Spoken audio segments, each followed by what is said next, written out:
Hello my dear friends, तो क्या हाल चाल है आपके? बढ़िया एकदम। तो मैं आपका स्वागत करता हूँ कूलम्ब इलेक्ट्रिक फील्ड के एक और नए वीडियो में, जहाँ पे हम बात करने वाले हैं इलेक्ट्रिक डाइपोल के बारे में। डाइपोल समझ में आता है ना, काफ़ी पढ़ा होगा केमिस्ट्री में। आज हम इलेक्ट्रिक डाइपोल की बातें करेंगे। तो सबसे पहले हम इंट्रोडक्शन लेते हैं कि डाइपोल आखिर होता क्या है। सबसे पहले इंट्रोडक्शन लेते हैं कि डाइपोल आखिर होता क्या है।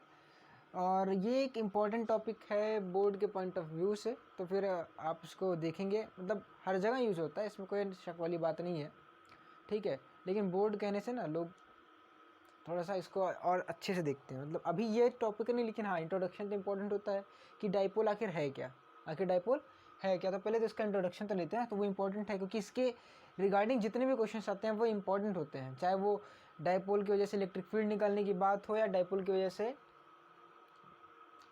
आगे हम पढ़ते हैं ना पोटेंशियल एनर्जी निकालने की बात हो, समझ में आता है। यहाँ पे क्या है मेरे इसके, और या तो डाइपोल की मतलब जितनी भी एनालिसिस है, टॉर्क ऑन डाइपोल, ये सारी चीज़ें इंपॉर्टेंट होती हैं बोर्ड के पॉइंट ऑफ व्यू से। तो अच्छे से वीडियो को देखिएगा, कॉपी पेन निकाल के इसकी जो नोट्स हैं वो बना लीजिए। अपन इसकी पूरी कंप्लीट एनालिसिस करेंगे, लेकिन मैं एक वीडियो में नहीं करूँगा, ऐसा 2-3 वीडियो अगर, क्योंकि लेंथ ज़्यादा लंबी होती है ना। तो पहले अपन लिखते हैं डाइपोल क्या होता है। Introduction of dipole.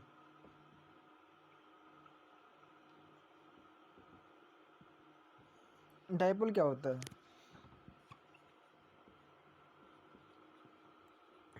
ये है अपने पास डाइपोल, ठीक है। अच्छा, डाइपोल होता क्या है? डाइपोल बेसिकली अगर अपने पास, अगर हम बात करें डाइपोल, तो dipole is a system of two charges. Dipole is a system of two charges separated at some distance. Dipole is a system of two charges placed at some separation, placed at some separation.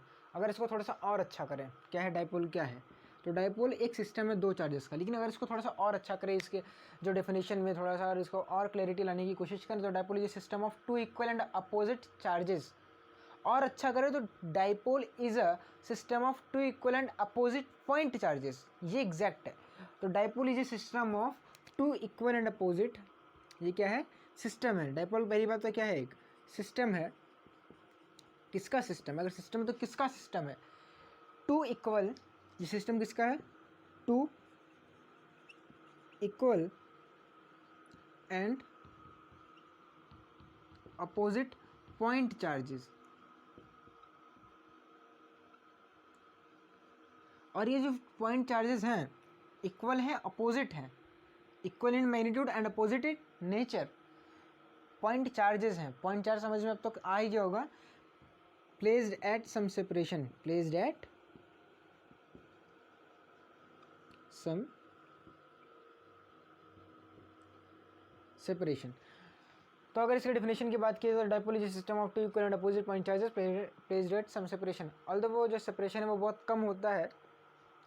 अच्छा, क्यों होता है वो अपन बात करते हैं। पहले तो समझ लेते हैं कि मान लीजिए अपने पास कोई ऐसा ही है, ये Q है तो ये माइनस Q है, ये Q तो ये माइनस Q है, और इनके बीच का ये कुछ सेपरेशन पे, किसी सेपरेशन पे रखे गए हैं L। तो ये जो सिस्टम है इसको क्या बोलते हैं अपन?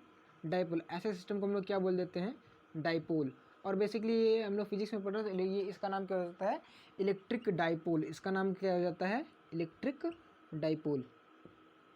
ऐसे नहीं करते, ऐसा करते हैं ना। तो ये इसको बोलते हैं हम लोग इलेक्ट्रिक डाइपोल। काफ़ी सुना होगा, केमिस्ट्री में तो सुना ही होगा, केमिकल बॉन्डिंग में।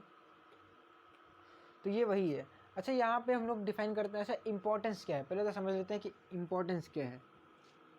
Y we study about dipoles, कि हम लोग डाइपोल के बारे में ही क्यों पढ़ते हैं, डाइपोल ही क्यों पढ़ते हैं।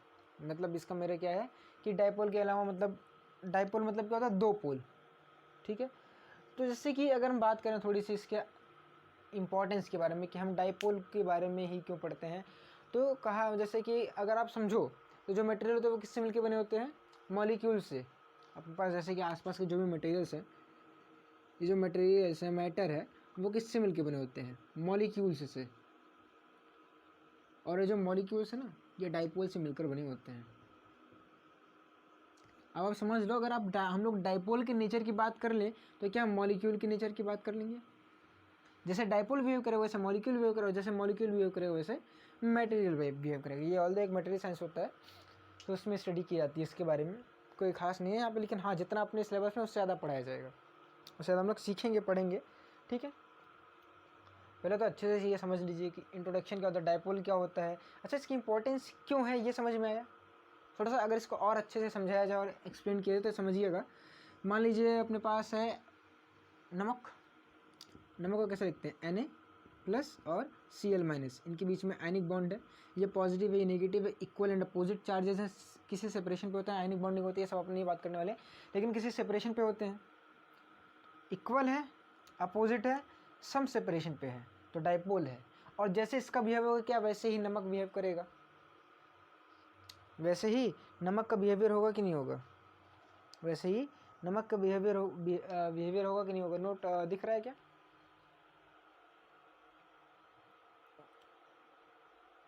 नोट कर लीजिए। मतलब जैसे ये NaCl का एक डाइपोल है, क्या है, डाइपोल, ये क्या है, डाइपोल, वो हट गया था दिखता नहीं है, ये क्या है, एक डाइपोल है। अगर ऐसे ही पानी की बात किया जाए जिसको हम लोग लिखते हैं H2O, वो क्या है, ये सिंपली O- है, यहाँ से H+ है, पार्शियल चार्ज होता है, सब पूरा नहीं होता है। तो ये देखो एक डाइपोल ये रहा और एक डाइपोल ये रहा, देखो फिर से ये एक मतलब दो डाइपोल से मिलकर बने होते हैं, ये क्या है, दोनों के दोनों क्या हैं, डाइपोल्स ही तो हैं।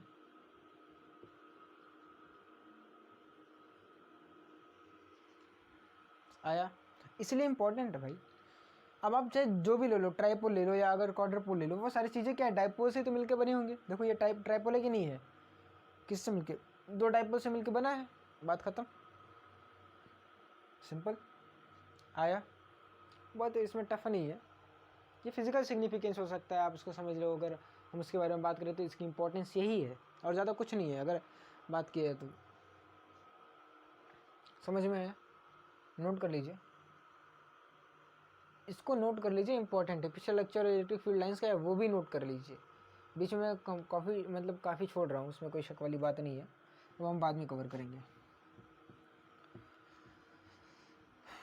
तो डाइपोल समझ में आया कि डाइपोल क्या होता है, dipole is system of two equal and opposite charges को मतलब और बोला जाता है point charges. Dipole is system of equal and opposite point charges placed at some separation. अच्छा, यहीं पे हम लोग डिफाइन करते हैं डाइपोल की डाइपोल मूवमेंट। क्या डिफाइन करते हैं, dipole movement, that is dipole movement. अगर हम लोग डिफाइन करते हैं डाइपोल को, हम लोग डाइपोल मूवमेंट डिफाइन करते हैं। डाइपोल मूवमेंट को लिखते हैं P से, और इसका जो लिखा जाता है P = Q इंटू, यहाँ पर मान लीजिए अपने पास कोई डाइपोल है, ये +Q है, ये -Q है, इनके बीच का सेपरेशन क्या है, D है, और तो क्या हो जाएगा, Q इंटू D। अब बताइए कि ये वेक्टर क्वांटिटी है, डाइपोल मूवमेंट क्या है, एक वेक्टर क्वांटिटी है। तो मेरा क्वेश्चन आप सुनिएगा ध्यान से, P का जो P को डिफाइन किया गया Q और D के बीच में। अब बताइएगा Q और D के बीच में डॉट प्रोडक्ट रहेगा कि क्रॉस प्रोडक्ट रहेगा, ध्यान से सुनिएगा, Q और D के बीच में डॉट प्रोडक्ट रहेगा कि क्रॉस प्रोडक्ट रहेगा।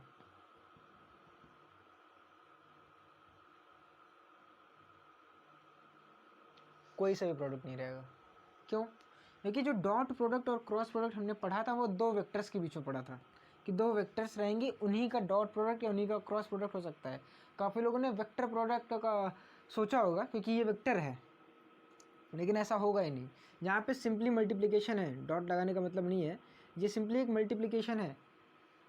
ये भले ही वेक्टर आप इसको दे देते हो, लेकिन ये तो वेक्टर नहीं है ना, समझ में आया। और यहाँ पे अब इसकी डायरेक्शन क्या होती है, जो P वेक्टर है इसकी डायरेक्शन, तो डायरेक्शन आप इसका क्या होता है, NP, नो प्रॉब्लम नहीं, negative to positive, negative to positive, यानी यहाँ पे क्या हो जाएगी डायरेक्शन, ये है P की डायरेक्शन इधर, समझ में आया। NP नेगेटिव टू पॉजिटिव ऐसे लिख सकते हो, और इसको याद रहे तो कोई शक वाली बात नहीं है, ये याद होना चाहिए, भूलना तो बिल्कुल अलाउड ही नहीं है, कन्फ्यूज़न होनी ही नहीं चाहिए। अगर डाइपोल मूवमेंट का अगर आपसे किसी ने पूछ लिया कि डायरेक्शन बताओ, तो ये याद होना चाहिए, नहीं पढ़ा तो क्या ही पढ़ा यार, ये भूलना अलाउड नहीं है कि आप उसको भूल जाओ बाद में पढ़ लेंगे, नहीं। अच्छा, यहाँ पे कुछ और बात कर लेते हैं इसकी बेसिक, इसकी यूनिट क्या हो जाएगी, ये कुलाम, ये मीटर, तो क्या हो जाएगा, coulomb metre. Unit of dipole moment.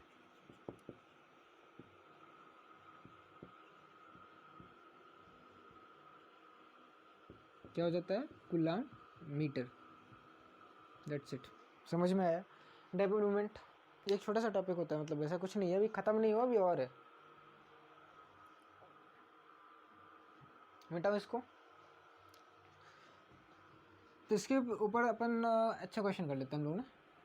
एक क्वेश्चन ऐसे कर लेते हैं कि इस पर क्वेश्चन कैसे बनते हैं, पहले सीख लेना कि अगर आ गया, मान लीजिए पढ़ो तो दिया डाइपोल ये होता है, लेकिन एक्चुअल में आता क्या है क्वेश्चंस, एक्चुअल में न्यूमेरिकल्स आते हैं। तो न्यूमेरिकल कैसे बन सकते हैं आप देखिएगा।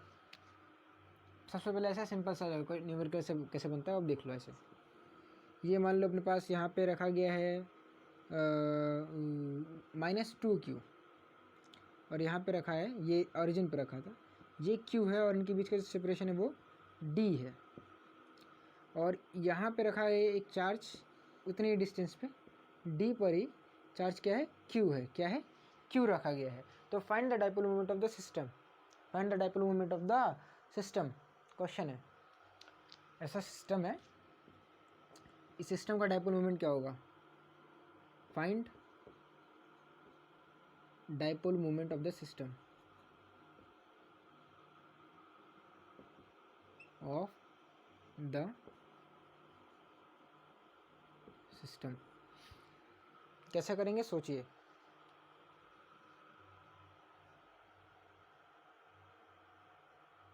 सोच लिया? बैकग्राउंड में आवाज़ आ रही है ना, तो वॉल्यूम थोड़ा सा कम कर लो, मतलब ताकि आपको मेरी आवाज़ सुनाई दे, बैकग्राउंड की आवाज़ नहीं सुनाई दे। प्रैक्टिकल मेथड जो मैंने खुद अपने मतलब अप्लाई किए हैं, अलाउ नहीं अप्लाई, ये जो बैकग्राउंड की नॉइस है ना वो थोड़ा सा कम आती है, घर घर की आवाज़। मैं करूँ? अब देखिए सुनिएगा, ये बेसिक है, मतलब समझिएगा इसको कैसे करते हैं। अब ये जो -2q है ना, इसको ऐसे तोड़ दो, इसको यहाँ पे इधर एक डाइपोल बना लो -q, और एक इधर डाइपोल बना लो। तो यहाँ पे जो सिस्टम है ये कैसे हो गया? डाइपोल मोमेंट का डायरेक्शन, एक डाइपोल ये रहा, ऐसे डिफाइन कर लेते ना, इसका डाइपोल क्या हो जाएगा?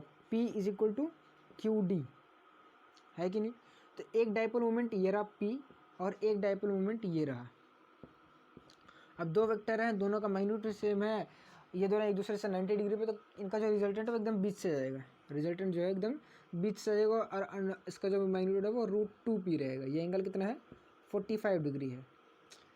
नहीं पढ़ा भाई, वेक्टर नहीं आता तो क्या ही आता है? अभी हरदम थोड़ी ना वेक्टर प्रोडक्ट पढ़ाया जाता है। तो शुरुआत में पढ़ा दिया था एक बार कूलम्ब्स लॉ में, बार बार थोड़ी ना पढ़ाया जाता है। तो ये पी में था, अब समझ में आई है। अब यहाँ पे इसको और सॉल्व कर लो, तो √2 टाइम्स ऑफ QD, ये है आपका आंसर। आया? सिंपल। मिटाऊँ? नोट कर लीजिए। नोट हो गया? समझ में आया?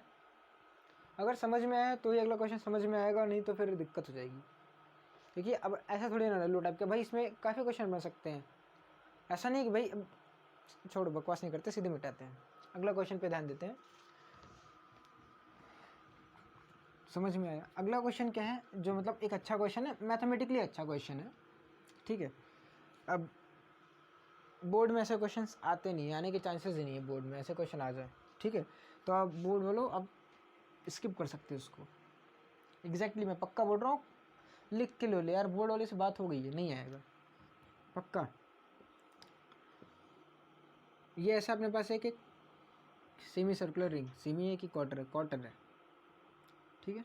सेमी नहीं लेते, क्वार्टर लेते हैं ऐसा, ठीक है।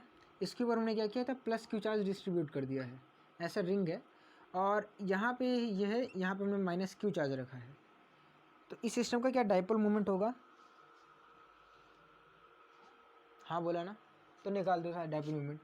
Find the net dipole moment है,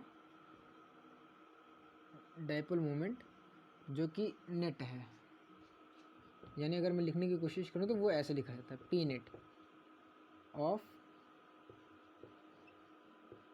सिस्टम। क्या राइटिंग समझ में आ रही है? बड़ा अजीब तरीके से लिख रहा हूँ, वैसे पहले भी बहुत अच्छे नहीं लिखता था। इस सिस्टम का आपको डाइपोल मोमेंट होता है ना, अगर इस जो ये रिंग है इसकी रेडियस r है, तो अब आपको सोचना, इसमें मैंने लेमडा नहीं दिया, ये आपके ऊपर डिपेंड करता है कि आप ये लेमडा वगैरह आप खुद सोचो कैसे करेंगे, ये आप सोचो। अब मैंने आइडिया दे दिया पहले ही कि भाई तोड़ लेते हैं चार्ज को। अब ये प्लस क्यू, अब इसको तोड़ के करना है पहले, तो ये पक्का है, इसमें कोई शक नहीं है कि इसको तोड़ के बिना तोड़े हो जाएगा।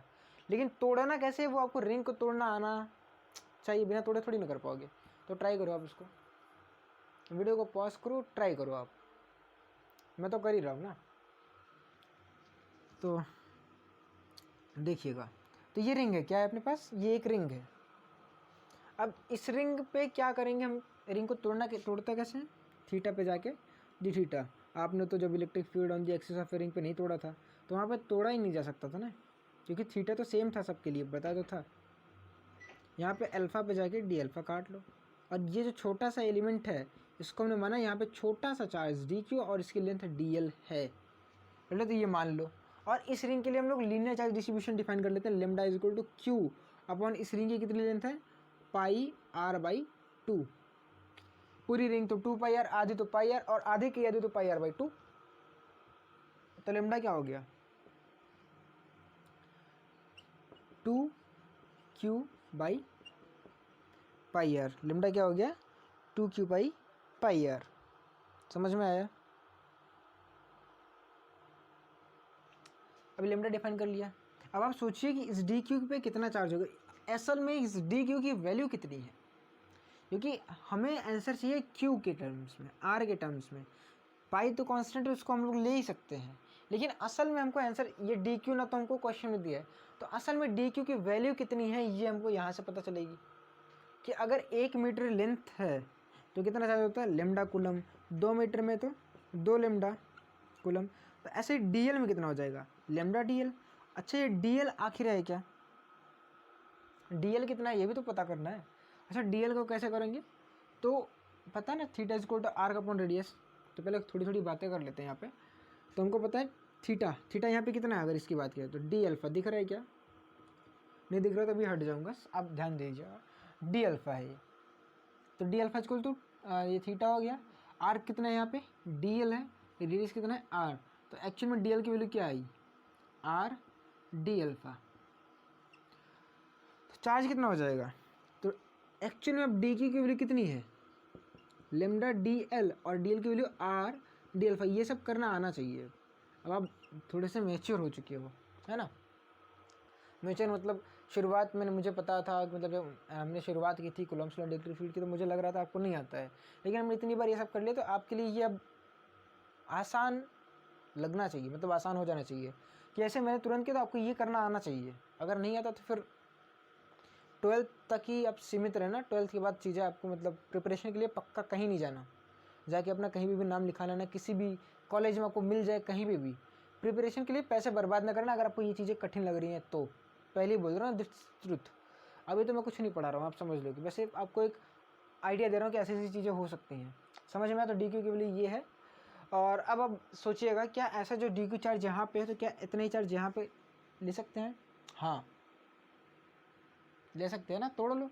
तो एक्चुअल में सिस्टम कैसे बन जाएगा कि यहाँ से अल्फ़ा पे एक चार्ज यहाँ पे रखा गया है डी क्यू माइनस में, और यहाँ से आर डिस्टेंस पे, अरे आर ही तो हो गई है, ये डिस्टेंस कितनी है आर, आर पे वो भी एंगल नीचे से कितना होगा अल्फ़ा, यहाँ पे एक चार्ज रखा गया डी क्यू, ठीक है, जिसकी वजह से डाइपोल मूवमेंट क्या है, इधर है छोटा सा डाइपोल मूवमेंट डी पी। समझ में आया।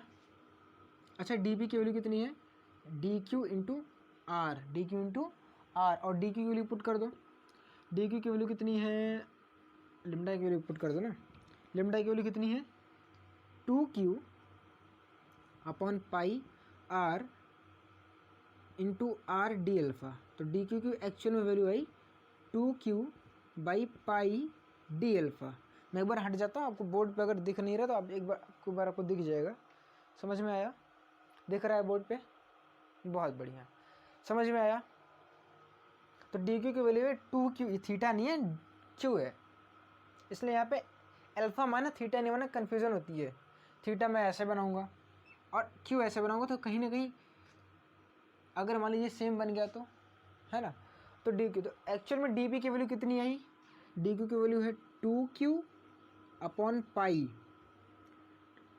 डी अल्फ़ा और आर, और इसको और अच्छे से लिखा जाए तो 2q by pi are d alpha. ये है dp की वैल्यू। अब आप सोचिएगा कि मैं अगर एलिमेंट को चेंज करता हूँ, ऑन चेंजिंग द एलिमेंट, क्या डाइपोल मोमेंट की डायरेक्शन में चेंज हो रहा है? हो रहा है ना। तो उसको तोड़ के जोड़ने की डायरेक्ट जोड़ लें, मतलब अब इसको हमको क्या करना पड़ेगा, कंपोनेंट्स करने पड़ेंगे इसके कॉस अल्फा और साइन अल्फा में। आइए करते हैं। तो यहाँ पे अगर आप ध्यान दें तो यहाँ पे ये एंगल कितना है, अल्फा है, तो इसके दो कंपोनेंट होंगे, एक वर्टिकल होगा एक हॉरिजॉन्टल होगा, वर्टिकल होगा एक हॉरिजॉन्टल होगा। अगर मैं वर्टिकल की बात करूँ, वर्टिकल डाइपोल मोमेंट की, तो क्या हो जाएगा, integration of dp sine alpha.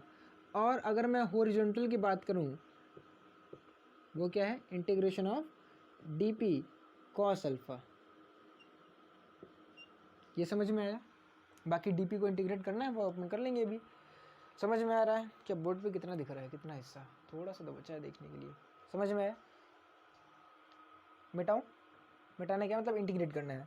Output कर लेते हैं यहाँ पे, साथ ही में करते हैं इसको, कुछ चीज़ें मिटा लेते हैं ना। जैसे ये मैं मिटा लेता हूँ, ये मिटा देता हूँ, और ये पूरा क्वेश्चन ही मिटा देता हूँ अब। ठीक है, समझ में आ गया होगा। ये इतनी चीज़ें मिटा लेते हैं, बाकी जो अपने काम किए हैं वो रखते हैं। तो यहाँ पे क्या है, जो पी की वैल्यू है वो क्या हो जाएगी, तो यहाँ पे नोट करता हूँ मैं। तो p v is equal to हो जाएगा इंटीग्रेशन ऑफ, चलो देखते हैं कांस्टेंट, डी पी की वैल्यू पुट करो 2q, यहीं पे पुट कर लेते हैं। डी पी की वैल्यू है 2q r upon pi sine alpha D alpha, and इसकी वैल्यू हो जाएगी 2q r by pi cos alpha D alpha. यहीं पे लिमिट लिमिट रख लेते हैं। तो लिमिट किस में रहेगी, अल्फ़ा की। अल्फ़ा की वैल्यू एक बार 0 लेंगे और एक बार मैक्सिमम पाई बाई 2, यहाँ पे भी 0 और यहाँ पे भी पाई बाई 2, दैट्स सिंपल। आइए पी वी की बात करते हैं। तो पी वी क्या हो जाएगा, पी मतलब P vertical component, P1 P2 मान सकते हो। तो क्या हो जाएगा, 2 constant, q constant, r constant और पाई तो कांस्टेंट है ही। बाहर किया, इंटीग्रेशन की लिमिट 0 से pi by 2 sine alpha D alpha, sine alpha D alpha, that's it. एक मिनट, ढंग से नहीं बन रहा है ऐसे, साइन अल्फा डी अल्फा, ठीक है। ऐसे साइन अल्फा का इंटीग्रेशन, साइन अल्फा का इंटीग्रेशन सोचो, कॉस अल्फा की माइनस कॉस अल्फा, कॉस नहीं होता माइनस कॉस होता है, समझ में आ रहा है। और यहाँ पे अगर मैं बात करूँ पी हॉरिजॉन्टल की, ये इतने में हो जाएगा। अगर मैं पी हॉरिजॉन्टल की बात करूँ तो वो है इंटीग्रेशन में 2 बाहर आ जाएगा 2q r by pi, integration की लिमिट इसमें भी 0 से pi by 2 cos alpha D alpha, cos alpha D alpha. तो आइए देखते हैं, इंटीग्रेशन ही करना है, बाकी तो सिंपल है। तो 2q r बाई पाई, तो इंटीग्रेशन की लिमिट, इंटीग्रेशन किया तो साइन अल्फा का minus cos alpha, limit minus 0 से पाई बाई 2, और यहाँ पे आया 2q by r by pi.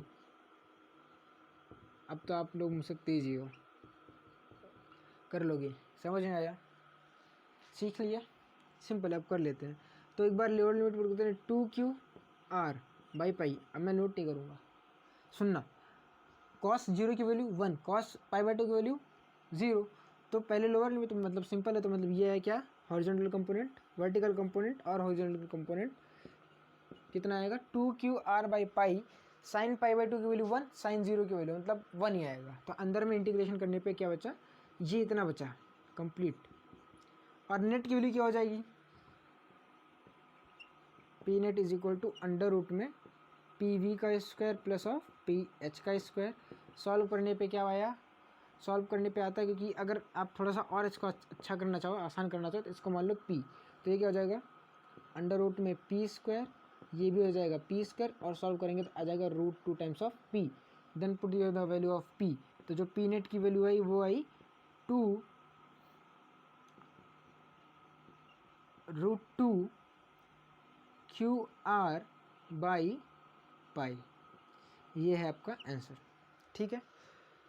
तो ये था आपका इंट्रोडक्शन ऑफ इलेक्ट्रिक डाइपोल। यहीं पे करते हैं लेक्चर को ख़त्म। ये लास्ट क्वेश्चन मैथमेटिकली अच्छा क्वेश्चन था, आपको समझ में आया तो ठीक है, नहीं तो आप इसको स्किप कर सकते हैं अगर आप बोर्ड की प्रिपरेशन कर रहे हैं तो। अगर नहीं कर रहे हैं, अगर आप आगे चल के किसी इंट्रेंस एग्ज़ाम की प्रिपरेशन करना चाहते हैं, जैसे जेई मेंस हो गया, नीट हो गया, आईआईटी जेई एडवांस हो गया, तो आपको ऐसा टाइप के क्वेश्चन करने आने चाहिए। टफ बिल्कुल नहीं लगना चाहिए इंटीग्रेशन वाले क्वेश्चन। तो यहीं पे करते हैं लेक्चर को खत्म, पढ़ते रहिए। All the very best.